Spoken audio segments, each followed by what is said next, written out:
Alors voilà, j'ai l'habitude de vous témoigner, nous sommes bien entendu le 21 octobre 2014, j'ai l'habitude de vous témoigner de comment j'entends Dieu parler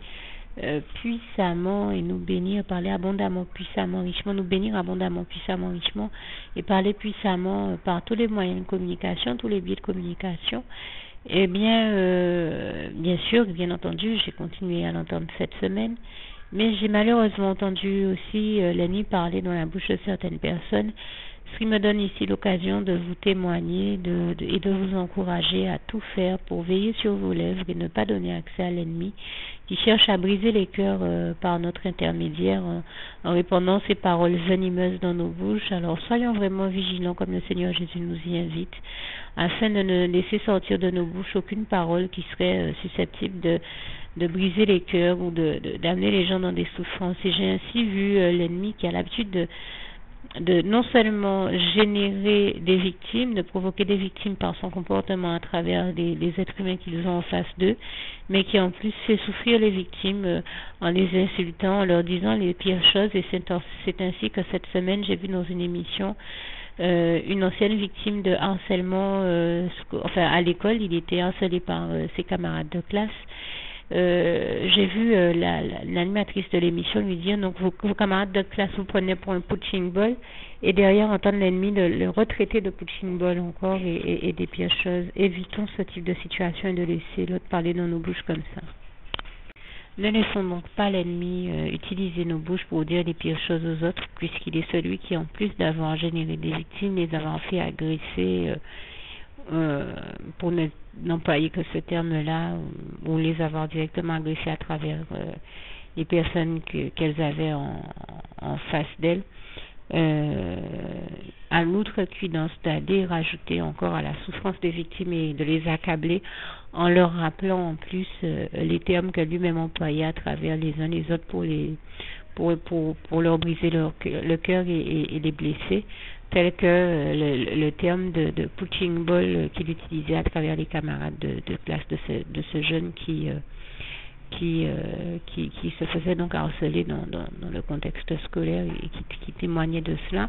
Et malgré le fait qu'il ait témoigné en quelque part, même s'il n'a pas employé ces termes-là, disons qu'il disait qu'il est sorti de cette souffrance-là et toute la gloire revient à Dieu, à Jésus, à son Saint-Esprit. Bien entendu, ce jeune n'aurait peut-être pas eu le réflexe, surtout s'il n'en est pas encore conscient, de dire que c'est Jésus qui l'en a sorti, mais nous qui sommes chrétiens, nous savons très bien que c'est Jésus qui l'en a sorti, que c'est Dieu, Jésus-Christ et son Saint-Esprit qui l'en a sorti et délivré, sauvé, et toute la gloire revient à Dieu. Et je le dis ici parce que je peux vous dire que ce sont des histoires et des expériences desquelles on ne se sort pas dans la vie sans le secours de Dieu, de Jésus et de son Saint-Esprit, et nous le savons comme il est écrit dans le psaume 121 verset 1 à 8, notamment au verset 2, d'où nous vient le secours nous vient de l'Éternel, notre merveilleux Dieu d'amour, et je lui en rends ici grâce et gloire. Donc nous savons que si cette victime a survécu à ce harcèlement qu'elle a connu dans le cadre scolaire, c'est que bien entendu Jésus-Christ l'en a délivré et toute la gloire lui en revient. Et j'en témoigne et j'en parle parce que moi-même j'ai aussi été victime de harcèlement moral. Moi, c'était pas dans un cadre scolaire, c'était dans un cadre professionnel. Et j'ai aussi malheureusement été victime de d'autres choses. Et chaque fois, c'est Jésus-Christ qui m'en a délivré, sauvé la vie, et toute la gloire lui en revient. Donc, je parle en connaissance de cause. Et je trouve terrible que le diable se permette non seulement d'emmerder les victimes, notamment ce jeune quand il était dans le cadre scolaire, d'avoir fait de lui une victime de harcèlement, mais en plus des années plus tard d'utiliser l'aspect même qui est en face de lui, qui l'interroge sur son témoignage, qui est en train d'interviewer, pour lui rappeler que lui, l'ennemi, ne le traite et ne le considère que comme un punching ball. Je trouve ça terrible et ça a été l'occasion pour moi de voir une fois de plus à quel point l'ennemi harcèle les victimes et il va jusqu'à les harceler même au moment où ces victimes-là sont en train d'être de témoigner pour essayer de les déstabiliser et de fausser leur témoignage et de les empêcher de restituer la vérité, de rétablir la vérité, ou en tout cas d'en faire un témoignage qui en soit fidèle. Là encore, ça vous démontre comment l'ennemi est terrible et grave dans son fonctionnement, et cruel. Comment il n'y a rien de bon en lui, aucune vérité en lui, et comme il est écrit en Jean 8, verset 41-48,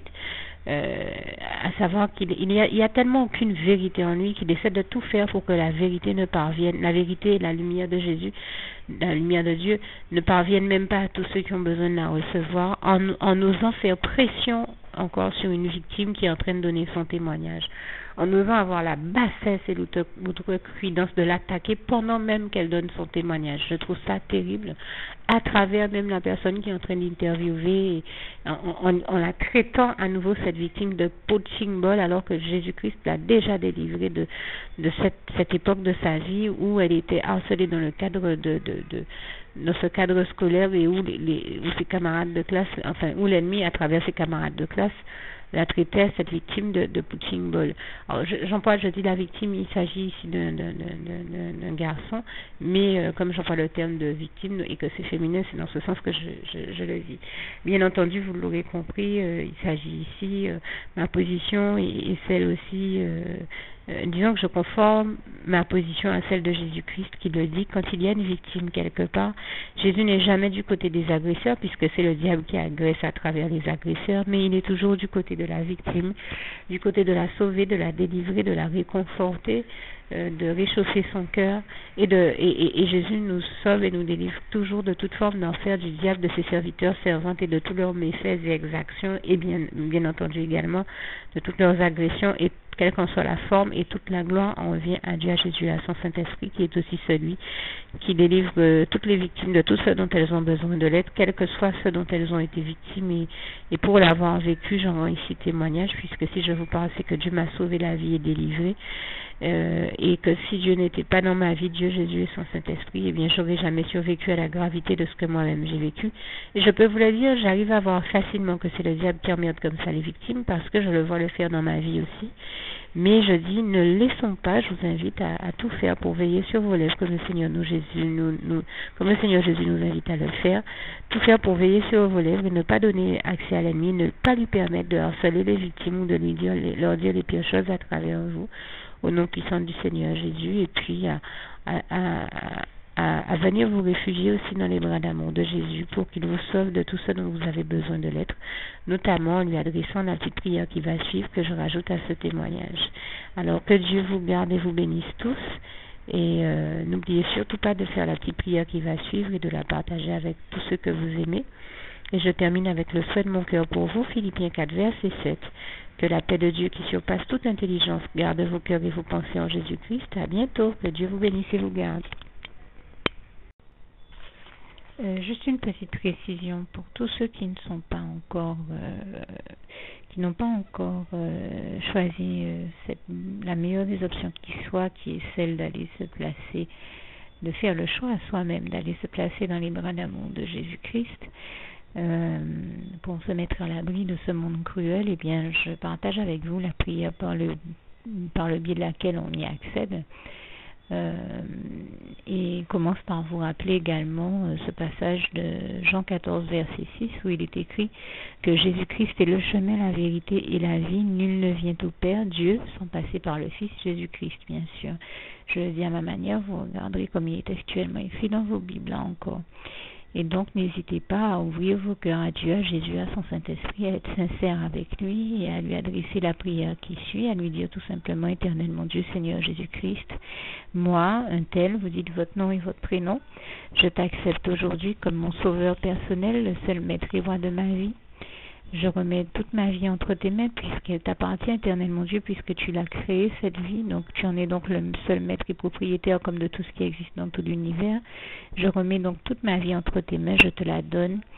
Merci, Éternel mon Dieu, aussi de permettre que cette vie que tu m'as donnée continue à être à ta gloire, et que je continue à te servir, à t'appartenir pour l'éternité, d'éternité en éternité. Merci aussi, Seigneur, de faire que je continue Donc, à te servir et à t'appartenir pour l'éternité, d'éternité en éternité. Et aussi, Seigneur, de m'accorder la grâce de ton pardon et de ta miséricorde pour tous les péchés que j'ai commis tout au long de ma vie, jusqu'à la date d'aujourd'hui incluse. Et c'est au nom puissant du Seigneur Jésus-Christ que j'ai fait cette prière. Et à vous tous qui avez fait cette prière, je vous dis que Dieu vous bénisse abondamment, puissamment, richement. Et surtout, n'hésitez pas à la partager avec tous vos proches et contacts, amis, membres de vos familles, collègues, bien-aimés, tous ceux que vous aimez. Et surtout tous ceux à qui Dieu vous mettra à cœur, avec qui Dieu vous mettra à cœur de la partager. Et comme j'aime à le dire, si vous n'avez pas encore pris le temps de faire cette prière, comprenez bien que voilà, ça ne vous coûte rien de la faire, c'est gratuit, c'est indolore, et que voilà, vous n'êtes pas obligé de me croire, mais moi il m'est arrivé tout comme vous de devoir faire cette prière un jour dans ma vie, et quand on m'a proposé de la faire, je me suis dit, et si c'était vrai, et si c'était vraiment Dieu qui, par ce biais-là, m'appelait à lui et me demandait de lui donner ma vie, de l'accepter, c'était Jésus qui était en train de vraiment me tendre la main et qui était en train de me demander de l'accepter comme mon sauveur personnel, je ne pourrais pas passer à côté de l'occasion de lui dire oui, parce qu'il faut aussi que je reste ouvert ou ouverte à ce que Dieu peut avoir à me dire. Il faut que je garde mon cœur et mon intellect ouvert à ce que Dieu peut avoir à me dire. Donc je me suis dit, je ne peux pas courir le risque de passer à côté de mon éternité, de passer à côté des meilleures choses de la vie, surtout si le maître et créateur de la vie m'appelle et cherche à me sauver.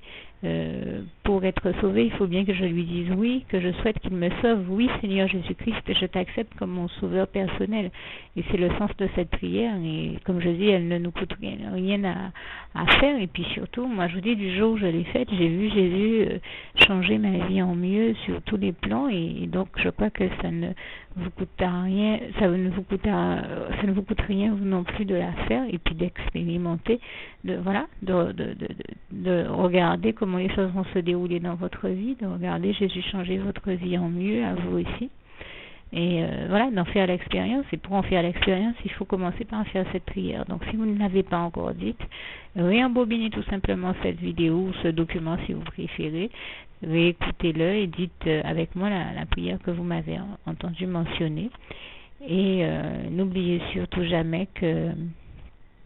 tout est possible à celui qui croit en Dieu, en Jésus-Christ et en son Saint-Esprit, comme il est écrit en Marc 9, verset 23, et que tout est possible à Dieu, comme il est écrit en Marc 10, verset 27. Que Dieu vous bénisse donc et à bientôt.